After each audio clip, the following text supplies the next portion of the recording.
kita sekalian, dan selamat siang dan sore bersama Nabi waktu berdoa bersama anggota Komisi 2 yang saya hormati pemangku adat suku Pak Menteri yang bersama Ibu dan seluruh hadirin yang saya hormati. Saya mungkin terlambat dan apa yang sudah disampaikan oleh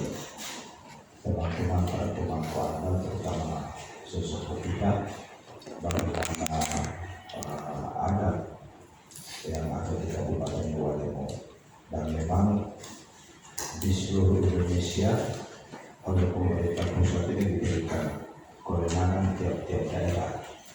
untuk bagaimana yang namanya sebuah kebijakan itu mengakomodir apa yang dinamakan adat budaya yang ada di daerah masing-masing. Dan di Kabupaten Gualemo ini sudah ada, dan memang tadi disampaikan oleh Pak